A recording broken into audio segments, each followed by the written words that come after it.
Untuk selanjutnya, untuk pengertian cara belajar ini juga memiliki tujuan, yaitu tujuan belajar yang memiliki tiga aspek kompetensi, yaitu mengenai pengetahuan, keterampilan, dan sikap yang diperoleh oleh peserta dalam satu atau lebih kegiatan.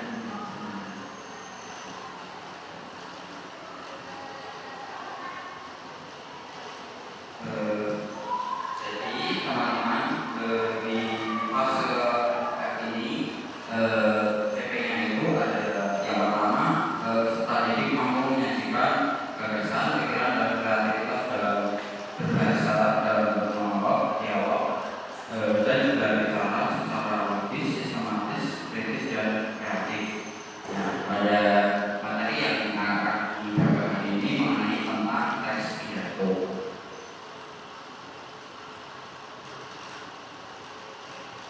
Untuk pengertiannya sendiri, teks pidato adalah sebuah teks yang berisikan gagasan, pendapat orang, dan pengetahuan terhadap suatu topik yang nantinya akan disampaikan di depan umum. Jadi yang sering teman-teman lihat ketika menonton televisi, contohnya pasti ada sebuah acara yang dimana di situ terdapat pejabat atau tokoh yang sering memberikan sebuah gagasan. Nah, itu merupakan salah satu contoh dari penerapan teks pidato di dalam kehidupan sehari-hari.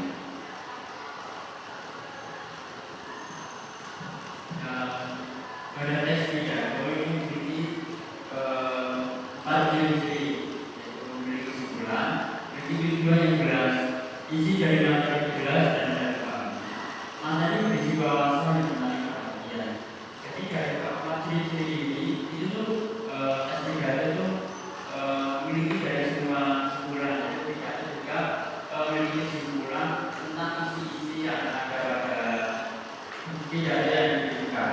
Lalu memiliki tujuan yang jelas. Jadi pidato juga tuh memiliki arahan materi yang diberikan itu jelas atau tidak, baik atau tidak.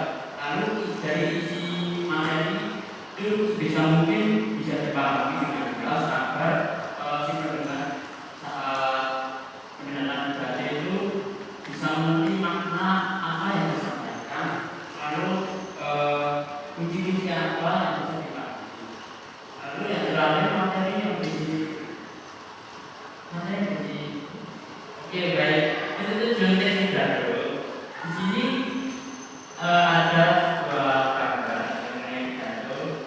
Yaitu tujuannya memberikan perubahan atau kalimat-kalimat hafalan kepada pendengar atau para umum. Lalu memberikan informasi, menghibur para pendengar, para penonton dengan kalimat-kalimat yang menyenangkan untuk didengar, menyampaikan pendengar contohnya ketika lalu tujuan teks pidato memiliki tiga tujuan, yaitu pidato informatif, pidato persuasif, dan pidato kreatif. Untuk pidato informatif, itu pidato informatif dengan tujuan utamanya untuk menyampaikan informasi.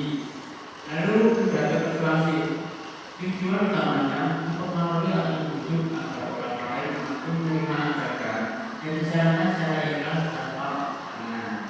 Lalu untuk pidato kreatif, jenis pidato untuk menyenangkan atau menghibur orang lain.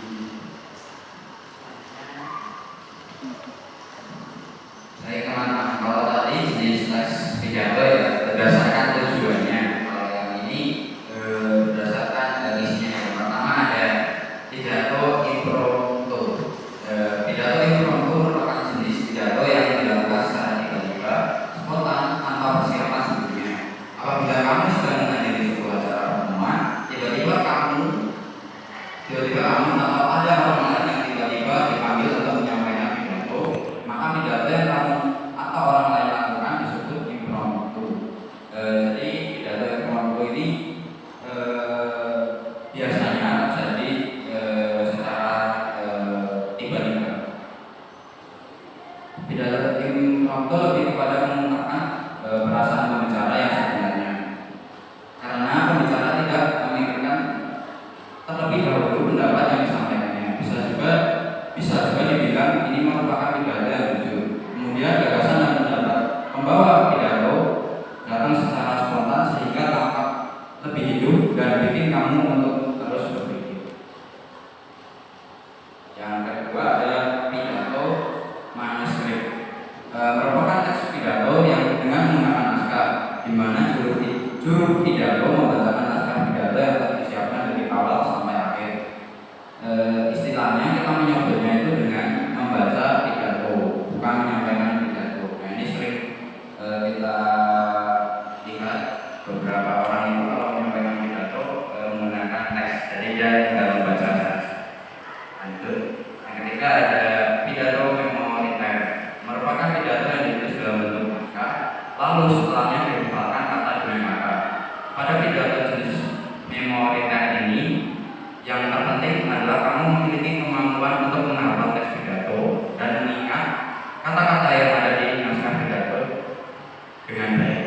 Keuntungannya, jika kamu hafal, maka kamu akan lancar. Tetapi di sini juga menimbulkan kerugian. Jika kamu tidak hafal, maka kamu akan kebingungan saat membawakan pidato. Lalu yang keempat adalah pidato memoriter. Untuk pidato ini itu membicarakan mengenai hafalan kata demi kata, seperti organ yang berperan untuk mengatur gagasan yang ada dalam pikiran kita. Tapi untuk kepentingan keuntungan pidato memoriter itu tuh itu mengajak komunikasi pendengar dan berbicara lebih tadi. Karena bicara langsung dapat didengar atau perhatian. Pesan dapat berubah dengan keuntungan dan seperti semula. Oke, sekian terima kasih dari hasil